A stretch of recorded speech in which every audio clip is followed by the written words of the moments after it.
안녕하세요. 족부정형외과 전문의 김지범이 들려드리는 발에 관한 톡톡 시간입니다. 네, 오늘의 주제는요, 골다공증 환자의 발목 골절 수술적 치료에 대해서 말씀드리려고 합니다. 먼저 골다공증에 대해서 말씀을 드리겠습니다. 골다공증은 골의 질이 저하가 돼서 단단함이 줄어들게 되고, 그 결과 외력을 견디는 힘이 줄어들어서 골절이 호발되는 병을 이야기를 합니다. 저희가 보통 골다공증 하면은 뼈의 단단함이 저하가 된다는 것은 저희가 다 알고 있습니다. 그런데 이러한 단단함의 저하는 뼈를 단단하게 만드는 것은 칼슘이잖아요. 그래서 칼슘의 함량이 줄어든다고만 생각을 하는데, 이 그림에서 보시면 뼈의 구조까지 변화가 오게 됩니다. 그러니까 뼈가 굉장히 약해지게 돼요. 그러면 그 결과 가벼운 힘에도 골절이 박살나기가 쉽고, 또 골절이 많이 어긋나지 않더라도 뼈가 약하니까 기부스만 해가지고서는 뼈가 더 어긋나기가 쉽습니다. 이러한 여러 가지 이유 때문에 골다공증이 있는 환자에서 골절이 있었을 경우에 비수술적인 치료를 적용하기가 어려운 경우가 많고, 저희가 그래서 환자들이 골다공증이 있으면서 골절이 있으면 수술을 권하는 경우가 많습니다. 자, 오늘은 그래서 골다공증이 있으면서 발목 골절이 있는 환자에 대해서 말씀을 드리려고 합니다. 저희가 발목이 접질리는 사고는 굉장히 우리 주변에서 흔하게 일어나게 됩니다. 그런데 이게 골다공증이 있는 환자에서 발목이 접질리게 되면 가볍게 접질러도 골절이 쉽게 일어나죠. 그래서 골다공증이 있는 경우에 발목 골절 환자의 빈도수가 굉장히 늘어나게 되고요. 오늘은 이러한 사례에 대해서 말씀을 드리려고 해요. 50대 여성이었고요. 가볍게 넘어진 후에 발목의 외측이 아프고 부어서 제 외래로 오셨습니다. 여기 이 사진을 보면 바깥쪽 복숭아뼈의 라인이 보이지도 않고 아래쪽에 멍이 들어있죠. 그리고 이 부위, 바깥쪽 복숭아뼈를 누르니까 아파하는 거예요. 그럼 이건 골절이 있을 수 있겠구나 해서 엑스레이를 찍어봤습니다. 엑스레이상으로는 별로 많이 어긋나 보이질 않아요. 그래서 CT를 한번 찍어봐야 되나 해서 CT를 찍어봤더니 웬걸 엑스레이에서 보이는 것보다 많이 어긋나 있고, 이런 작은 조각들이 보여서 분쇄골절이 있는 게 확인이 되었습니다. 도대체 다친 정황하고는 맞지 않잖아요. 환자는 50대 평상시대로라고 하면 뼈가 건강한 여성인데, 가볍게 넘어진 상태에서 이렇게 어긋나고 분쇄골절이 생기는 게 맞질 않아서 좀 물어봤더니 환자가 다른 병으로 인해서 40대에 조기 폐경이 된 겁니다. 그리고 현재 골다공증 치료를 받고 있다는 거예요. 그러면 이 환자는 골다공증으로 인해서 병적으로 뼈가 약해진 상태에서 분쇄골절이 일어난 거니까 이거는 비수술적인 치료는 하기가 어렵겠다라고 생각을 해서 수술적인 치료를 권유했습니다. 그러면 저희가 도대체 이런 골다공증 골절 환자를 할 때, 야, 의사들 너희들은 뭘 신경 쓰냐 이거예요. 그 환자들도 알아야 되잖아요. 일단 첫 번째로 생각을 해보세요. 저희가 뼈를 맞춘 다음에, 수술이라는 거는, 골절 수술은 뼈를 맞춘 다음에 그게 흔들리지 않도록 고정을 하는 게 수술의 목표인데, 두부같이 물렁한 뼈가 있다고 해봐요. 맞추기도 쉽지 않지만 고정을 해놔도, 그 철판이나 나사로 이 뼈가 움직이지 않도록 고정을 해놔도 뼈 자체가 두부처럼 흐물흐물거리면 얘가 막 들썩들썩합니다. 이 철판과 나사가. 그래서 고정이 쉽지가 않아요. 그래서 이런 환자들을 잘 치료하기 위해서 개발된 특수한 철판이 잠금 철판입니다. 고정력이 강하기 때문에 이런 골다공증이 있는 환자한테서 이제 특별하게 잘 쓰이는데요.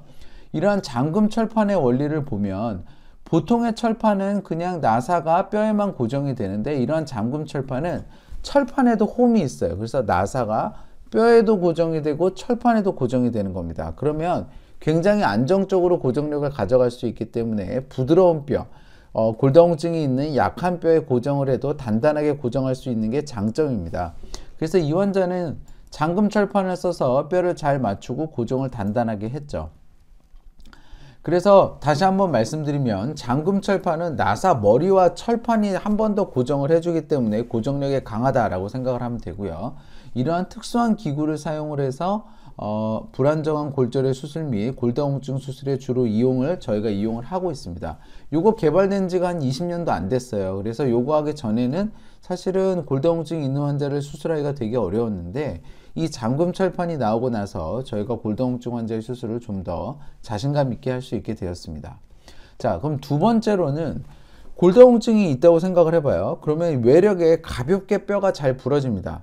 그러면 원래 이 뼈가 이 외력을 견뎌줘야 되잖아요. 그래야 발목 안에 있는 연골이 보호가 되는데 바깥쪽 복숭아뼈가 조금만 힘을 줘도 푹 부러져 버리면 관절이 심하게 더 흔들려 주겠죠. 그래서 그 충격을 관절이 더 받다 보니까 연골 조각 또는 연골의 손상이 있기 쉽습니다. 그래서 관절경을 꼭 봐야 되는데 이 환자도 그래서 관절경을 봤더니 이렇게 둥둥 떠다니는 연골 조각이 있었습니다. 그래서 연골 조각을 얘가 떠다니면 안쪽에서 통증을 유발하는 원인이 될 수 있기 때문에 연골 조각을 제거를 해줬죠. 생각을 해보세요. 연골 조각이 있다는 얘기는 이 연골은 원래 어딘가에 붙어 있던 거잖아요. 근데 그 연골 조각이 이게 떨어져서 둥둥 떠다녀요. 그럼 그게 비어있는 공간이 있겠지 않습니까? 그래서 이걸 찾아야 돼요. 그래서 꼼꼼히 찾아봤더니 발목 그 거골의 위에 부분에 이렇게 연골 손상이 있는 부분이 확인이 되어서 이 부위에 미세천공 수술을 시행을 해줬습니다.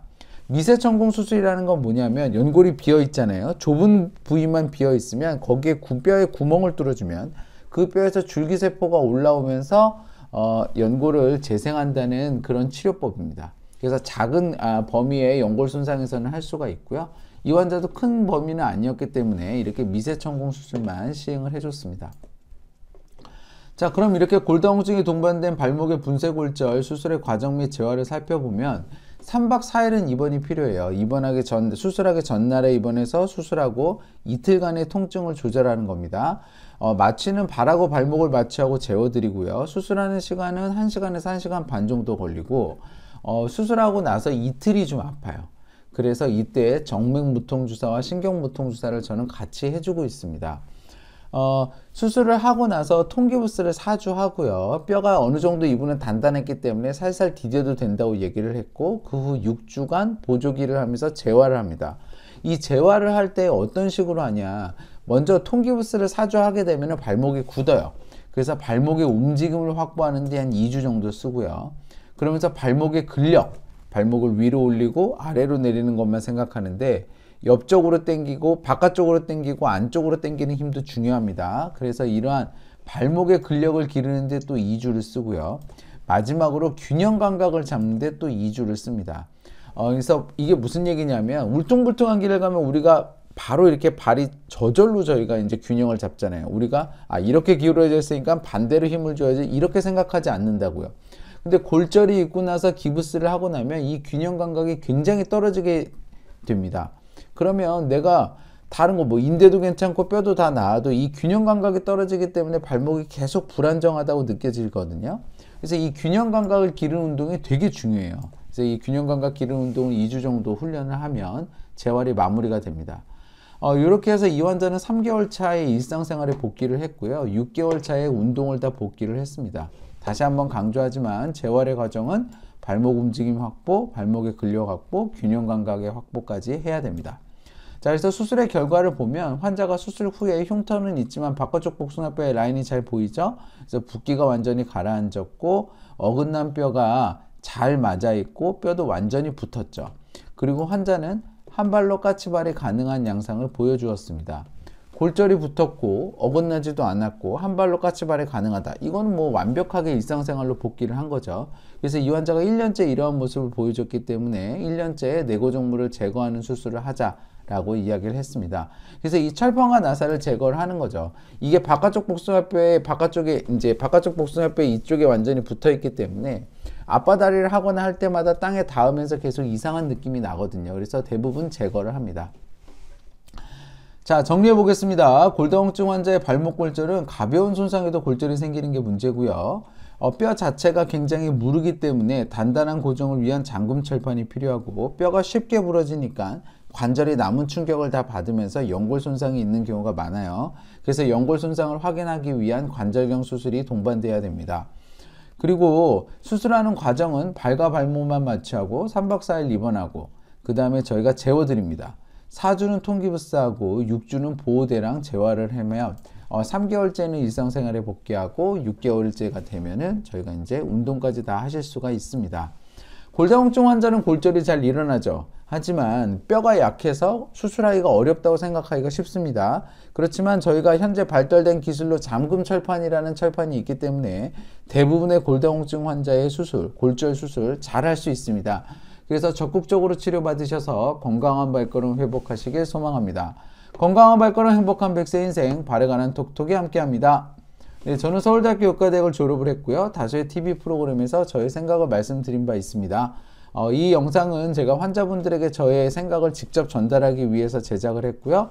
네이버 족보 김지범 블로그에 오시면 더 많은 정보와 질문이 가능합니다. 경청해 주셔서 감사합니다.